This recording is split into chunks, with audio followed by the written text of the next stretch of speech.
Hey guys, Parassinikkadavu Shri മുത്തപ്പൻ്റെ നടയിൽ വെച്ചിട്ടായിരുന്നു കേട്ടോ നമ്മൾ കാശിക്കുട്ടനും ചോറൂണ്. ഉള്ളിലേക്ക് കയറുമ്പോൾ ആകെ എല്ലായിടും അന്തം വിട്ട് നോക്കുന്നുണ്ടായിരുന്നു.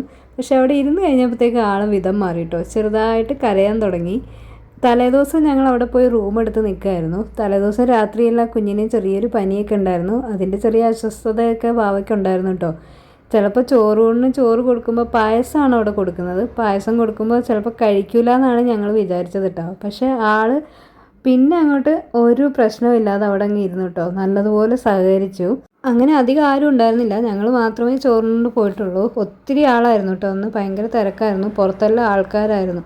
വാവയുടെ നോട്ടം കണ്ടോ? അയ്യോ, ഇവർ രണ്ടും കൂടെ എന്നെ എന്ത് ചെയ്യാൻ പോവുകയാണേന്ന് ഓർത്തിട്ട് കരയുക കേട്ടോ. പാവം, എന്നെ ഒന്നും ഇവിടുന്ന് രക്ഷപ്പെടുത്തുമെന്ന് പറഞ്ഞുകൊണ്ടാണ് ആളിരിക്കുന്നത്. അതിൻ്റെ ഉള്ളിൽ നിന്ന് ചോറൂണെല്ലാം കഴിഞ്ഞിട്ട് എൻ്റെ കയ്യിലോട്ട് വന്നപ്പോഴാണ് കേട്ടോ ആൾക്ക് ആശ്വാസമായത്.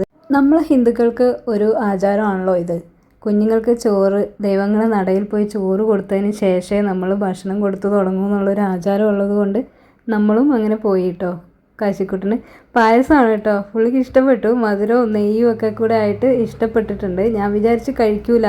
ഒരാൾ 3 പ്രാവശ്യം തൊട്ട് കൊടുക്കാനാണ് കേട്ടോ പറഞ്ഞത്. പക്ഷേ കാശിക്കുട്ടൻ കഴിക്കുന്നുണ്ട്. അതുകൊണ്ട് ആദ്യമായിട്ട് ഭക്ഷണം കൊടുക്കുന്നതിൻ്റെ ഒരു എക്സൈറ്റ്മെൻറ്റിൽ ഞാൻ പിന്നെയും തൊട്ട് കൊടുത്തുകൊണ്ടിരിക്കുകയാണ് കേട്ടോ. അപ്പോൾ എൻ്റെ അമ്മ ഉണ്ടായിരുന്നു ഞങ്ങളെ കൂടെ. അമ്മ പറഞ്ഞു, മതി, ഇനി ഞങ്ങൾ കൊടുക്കാം. അവന് വയറ് നിറഞ്ഞാൽ പിന്നെ ഞങ്ങൾ കൊടുത്താൽ കഴിക്കില്ല എന്ന് പറഞ്ഞിട്ട് അടുത്തത് മഞ്ജിമേനെ കൊണ്ട് കൊടുപ്പിക്കുകയാണ് കേട്ടോ. മഞ്ജിമ ചേച്ചിയമ്മയല്ലേ, ചേച്ചിയമ്മയാണ് അടുത്തത് കൊടുക്കുന്നത്. മഞ്ജിമ പായസം കൊടുക്കുമ്പോഴത്തേക്ക് കാശിക്കുട്ടൻ മഞ്ജിമേനെയും പായസത്തിൻ്റെ ഇലയും മാറി മാറി നോക്കിക്കൊണ്ടിരിക്കുകയാണ് കേട്ടോ. വേഗം താ എന്ന് പറഞ്ഞുകൊണ്ടായിരിക്കുന്നത്. എല്ലാവരും കൊടുക്കുമ്പോഴും കഴിക്കുന്നുണ്ട് കേട്ടോ. എനിക്കപ്പോൾ സന്തോഷമായി.